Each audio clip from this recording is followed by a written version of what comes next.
Il y a énormément de jeux. Et aussi, à ce moment-là, on fera des cadeaux aussi à la veuve de Roni et à ses enfants, donc à Shoshana, et à Inon, Taël et Yoav. Et on va aussi leur donner des cadeaux pendant le happening. Ouais, donc si vous avez envie de les soutenir ou tout simplement de leur dire que voilà, vous les aimez, c'est aussi l'occasion de le faire, tout simplement en participant à ce super happening. Il s'appelait Roni Ganizat. Il est tombé au Liban le 9 octobre 2024 et nous avons le plaisir d'accueillir son frère, Raphaël Ganizat, pour parler d'un événement qui est organisé par l'association Roni Vessimri, fondée en mémoire de Roni Ganizat, Zichrono Livracha, un happening de Hanouka. Alors c'est un petit peu original, on va dire, comme commémoration, mais c'est tout l'intérêt et c'est tout le lien qu'il y a avec la personnalité de Roni. Raphaël Ganizat, bonjour et bienvenue. Bonjour Cathy, tu vas bien ? Mais je vais très bien. Je suis ravie de t'accueillir aujourd'hui pour parler un peu de ton frère et surtout de l'événement fou que tu organises le 16 décembre à Binya Neuma à partir de 14h. Un happening géant, c'est le moins qu'on puisse dire. Je crois que tu attends combien de à temps ? peu près 1000 personnes.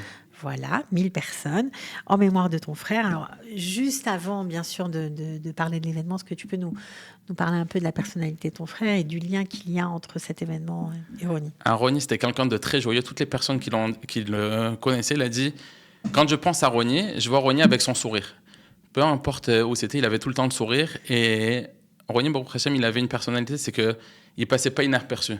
C'est-à-dire que de partout, quand on allait à un événement, quand il faisait quelque chose avec des amis, tout le monde savait qu'il était là. Il donnait le sourire à tout le monde et il s'occupait vraiment de tout le monde. Et il avait un lien particulier avec les enfants.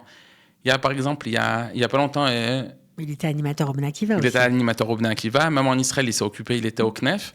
Mais il faisait beaucoup d'événements avec ses copains et les enfants. Et une fois, il y a quelqu'un qui a dit « Comment on va faire un Yom Ha'atzmaut sans Roni ?» Roni, c'est celui qui s'occupe de tout le monde, c'est celui qui s'occupe des grands et des enfants. Comment on va passer un Yom Ha'atzmaut sans Roni ? Et c'est une fille qui avait, je crois, 10 ans qui a dit ça.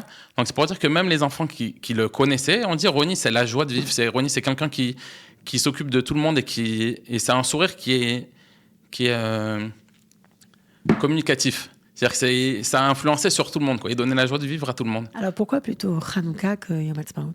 Hanouka, c'est la fête des Lumières. C'est comme il a dit, je lui avais parlé le 7 octobre quand il est parti à la guerre.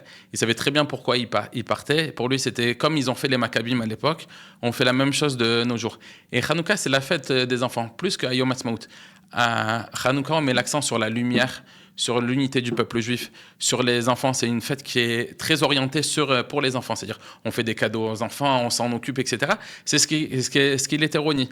C'est qu'il adorait s'occuper des autres. Il adorait organiser des événements. Il adorait jouer avec les enfants. On a, je ne sais pas combien de photos et de vidéos où il fait le fou avec ses enfants et même avec les enfants des autres. Et il aimait ça. Ça représentait Roni. Donc, Hanouka, c'est la fête... C'est aussi la Gvoura. C'est aussi la Gvoura. Et c'était vraiment un gibor d'être parti comme ça avec il a sa femme Shoshana et ses 3 enfants, Yoav, Inon et Taël. Il est parti le 7 octobre, il n'a pas hésité. Il a dit le pays a besoin de moi, je pars tout de suite, quoi. Ça fait très bien que la guerre, c'est pas quelque chose de... C'est pas la fête, quoi, mais il a dit on a besoin de moi, j'y vais, et sans hésiter. Et c'est ce que les Maccabim, ils ont fait. À un moment donné, les Maccabim, ils ont dit le Ham Israël, il a besoin de nous. Et il y a eu... les Yevanim, ils partent contre le peuple juif, contre les filles d'Israël. Le Hamas, ils ont fait la même chose. Ils ont fait contre le peuple juif et contre les femmes d'Israël. Il est parti sans hésiter, défendre le pays. Il était prêt à tout.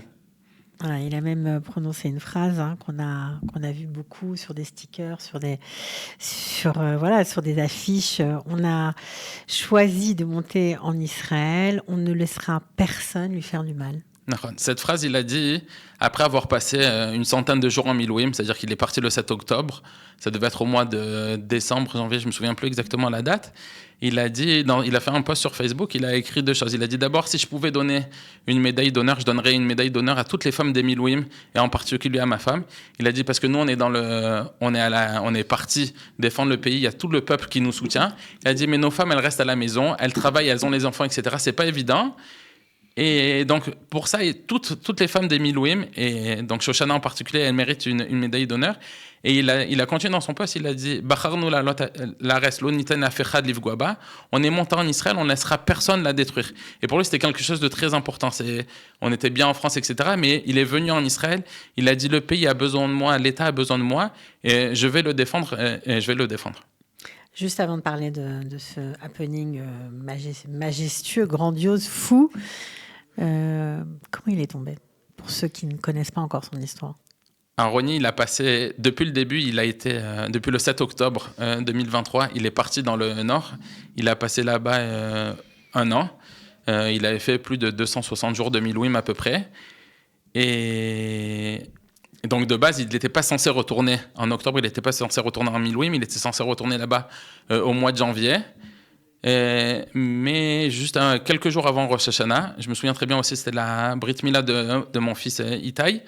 Donc, il y avait un événement familial, il était là, il y avait toute la famille, etc. Et après, il est parti retrouver ses copains pour passer 2 jours pour se détendre et pour détendre l'atmosphère pour les gens des Milouim. Et de là-bas, son même pays, il leur a dit Tzaf Shmoné, on part dans le Safon. C'est très possible qu'on va rentrer au Liban. Et ils sont rentrés une semaine, 10 jours après. Le lendemain de Rosh Hashanah, ils sont rentrés au Liban. Les 4 premiers jours, quand ils sont rentrés là-bas, c'était à Missel Jabel. Ils sont rentrés dans chaque maison où ils rentraient. Il y avait des armes, il y avait toutes les personnes, il y avait les photos de Nasrallah et du Hezbollah. Tout le monde soutenait vraiment le Hezbollah. Il a dit il n'y a pas un endroit, que ce soit une chambre d'enfant, que ce soit dans la cuisine, que ce soit au salon. Il a dit de partout il y avait des armes, de partout il y avait tout était visé contre le yeshuv du Tzafon. Et le mercredi, donc ils étaient en train de continuer à avancer pour nettoyer le village où ils sont rentrés. Il y a eu des terroristes du Hezbollah qui sont sortis d'une école. Ils leur ont tiré dessus au lance-roquettes ou au lance-grenades. Il est tombé, Roni, il est tombé sur le coup. Son Samal, Ishaï Greenbaum, il a été blessé grave. Il est ramené en Israël et il est décédé une dizaine de jours après de ses blessures. Et après, ce jour-là, l'armée a continué la guerre, c'est pas arrêté. Ouais. Ce jour-là, ils ont tué ce même jour, ils ont tué une quinzaine de terroristes et après ils ont continué quoi. C'était pas évident, mais ça s'est pas arrêté. Ils ont continué, l'armée a continué à faire ce qu'il avait à faire. Alors, Roni doit sourire de là-haut parce qu'il vous a donné beaucoup de travail quand même, Raphaël. 1000 personnes au Binyan Nehouma, tout seul, parce que vous vous êtes lancé tout seul dans cette aventure. Au départ, vous vous êtes dit, on va le faire et puis on verra bien. D'abord, je ne suis pas tout à fait tout seul. Il y a ma femme qui m'aide beaucoup. C'est-à-dire, moi, je suis devant, etc. Je parle avec tout le monde, mais ma femme, elle est derrière, elle me soutient et elle m'aide beaucoup à tout faire. Et après, il y a des gens ponctuellement qui m'aident, que ce soit un sponsor, que ce soit pour m'aider à trouver des cadeaux, que ce soit pour m'aider à faire des pulls, etc. Il y a des gens, au fur et à mesure, je demande de l'aide. Ça va être une vraie fête? Une très grande fête. Qu'est-ce qu'il va y avoir? D'abord, il y a 2 parties dans la fête. La première partie, c'est une grande kermesse. Il va y avoir des châteaux gonflables. Il va y avoir un Garonne. C'est un parcours du combattant. Il y a des Kligala Matara, c'est jeter le ballon, jeter les cerceaux. Une kermesse. Une kermesse. Il y a baby-foot, il y a... On joue, les gosses jouent. On joue, les gosses, ils jouent. Ouais, c'est exactement ça. Il y a de la nourriture, il va y avoir énormément de choses. Il y a quelqu'un qui fait les ballons avec...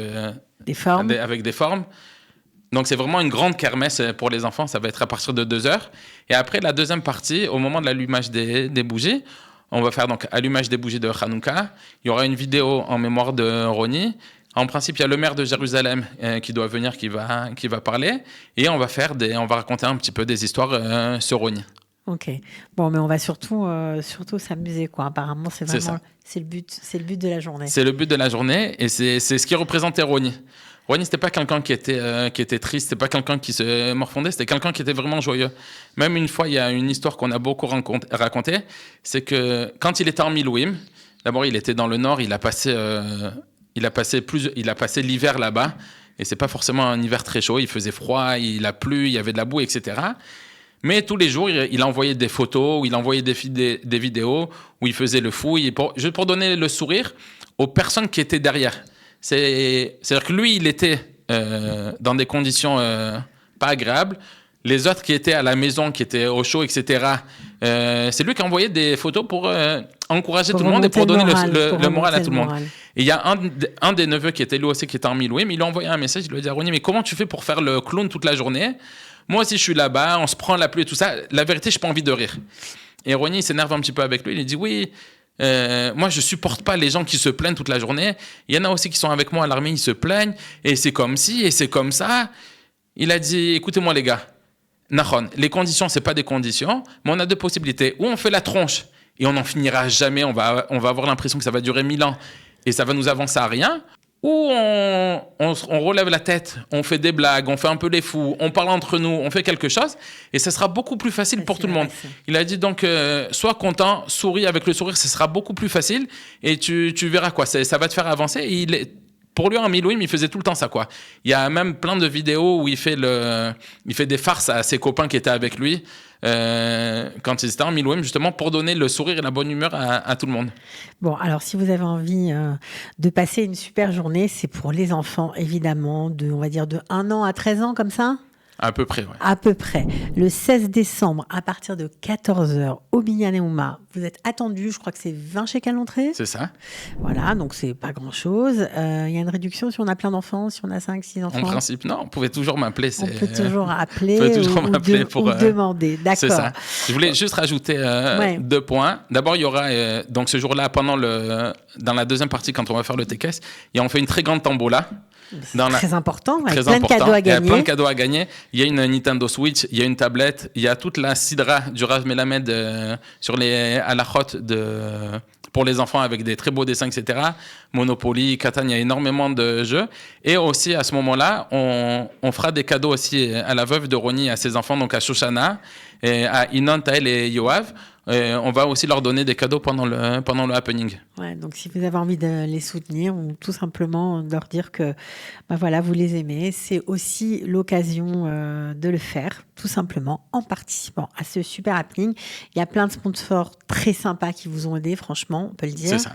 On va pas tous les citer, mais en tout cas, ils seront sûrement sur... Ils sont là sur l'affiche. Ils sont sur l'affiche qu'on a fait tourner. Ils seront pendant le happening. Il y aura leur logo de partout. S'il y a d'autres personnes qui veulent nous sponsoriser, ils sont les bienvenus. Ils peuvent m'appeler. Comme ça va nous aider aussi à financer l'événement. Ok, donc on mettra le numéro de Raphaël Ganizat sous la vidéo. Vous pourrez le contacter si besoin. En tout cas, bravo pour cette super initiative. Merci beaucoup. Qu'est-ce qu'il en aurait pensé, Ronnie? Il aurait été content, non? Et il aurait kiffé. Ronnie, il aurait kiffé. Ronnie, il n'aimait pas la tristesse. C'est-à-dire c'était, comme on a dit, c'était quelqu'un de joyeux. C'était quelqu'un qui savait profiter de la vie. Il savait c'était quoi ses responsabilités, mais il savait profiter de la vie. Et je suis sûr qu'il aurait été content et il aurait pu lui aussi organiser quelque chose de comme ça. Genre, ouais. Ouais. Moi, on me dit tout le temps, comment tu fais pour être fou d'avoir organisé un événement aussi grand avec 1000 personnes. Mais je suis sûr que c'est le minimum que je peux faire en mémoire de Ronnie. Et je suis sûr que lui aussi, il aurait pu il aurait fait la même chose. Bon, alors en tout cas, j'espère que vous serez très, très nombreux. Franchement, il y a de la place, il y a des cadeaux, il y a beaucoup, beaucoup d'activités. Vous n'allez pas regretter de vous présenter et surtout de participer à ce super happening de Hanouka. Voilà, c'est aussi le moment de faire la fête pour les familles. On en a bien besoin après cette très longue guerre qui pour certains n'est pas terminée. Donc franchement, allez-y. Tout le monde est le bienvenu. Vraiment. C'est ça. Tout le monde est les bienvenus. Tout le monde. C'est pour tout le monde. Les Israéliens, les Français, ceux qui ont connu Ronnie, ceux qui n'ont pas connu Ronnie. Vraiment pour tout le monde. Donc, n'hésitez pas. Merci beaucoup. Merci beaucoup, Cathy. Merci pour nous organiser une fête pareille. Et puis, à très bientôt, Raphaël. À très bientôt.